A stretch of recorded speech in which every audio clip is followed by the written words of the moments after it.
See, we can do. Nobody say we fight. We did not fight. We just stood. You understand? Singing our song. We get tell them, made them pop tear gas. See my face, man. Crazy. Crazy. On top of our own rights. You understand? You cannot beat us and you still teach us how to cry. We are suffering. We are suffering. And fucking hell, man. Okay, so I had to stop the video at some point because so I don't get flagged for breaking community rules. Of course, it's already in a very dicey situation. But that's the government of Bola Ahmed Tinubu, and then governed the FCT Abuja administration by Emperor Nyesom Wike. That is what they think. And that's a prototype of what you think this government is. I'm not surprised, though. I'm not surprised, and I have told a few persons privately that this government that rigged itself to power, that did everything humanly possible to get to power, would allow the people, would even bother about putting people first. That's the first problem. Because people didn't vote you, people didn't want you. And then I hear people, I've been in conversation on Instagram and somebody is telling me that the election was the freest and fairest election ever in the history of this country.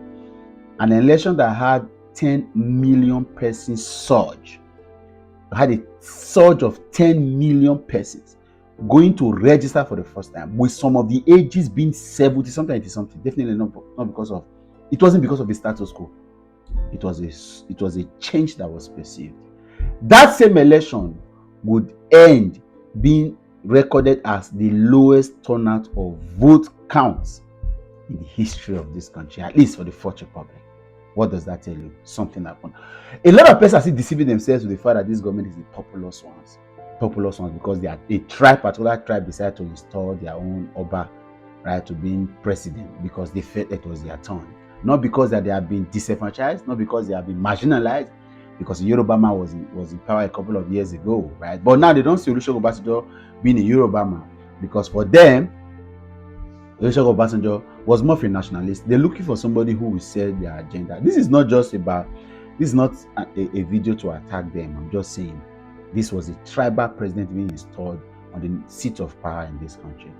And right now, these guys will do anything to protect their interests. Peaceful protesters. Deji Adeyanju, very dark black man, a couple of other guys, were just few of them. You've never not seen matches, not see anything on them, but then you see the attack on them because they are not. So when the government do not want to listen to people, even as peaceful as this protest, it's not the government will bother about it. You laugh now. Some of you are going to laugh and say, "Nah, good for them," blah blah blah.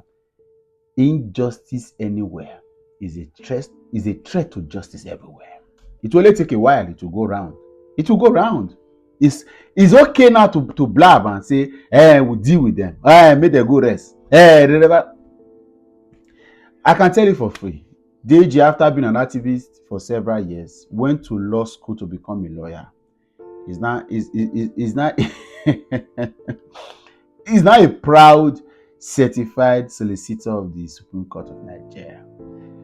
In either of these guys, Senior Bong, Showo is American citizen. A lot of these guys even fighting for the betterment society have got the privilege of living out of this country and living better than they are living now.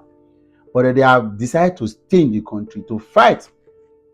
Some of us, for example, for family reasons, for other personal reasons, again, like I told a couple of persons, for reasons like this, where some of us have to develop the kind of understanding, develop the kind of network, develop the kind of, of course, it's coming, it's going to happen.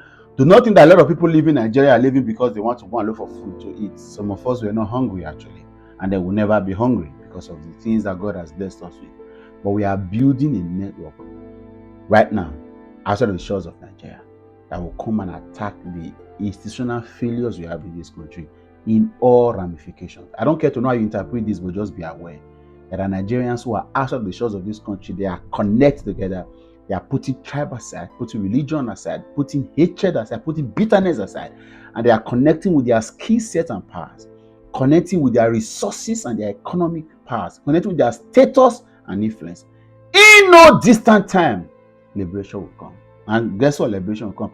So I'm disappointed. I'm really worried for my brother, very dark black man, that has had to face this. One of the few that has spoken for the people and spoken for the government too. I saw several videos of his yesterday when he warned that protesters should not be. But for now, you see how well he's been attacked. This is a prototype of what this government. A government that can attack a citizen.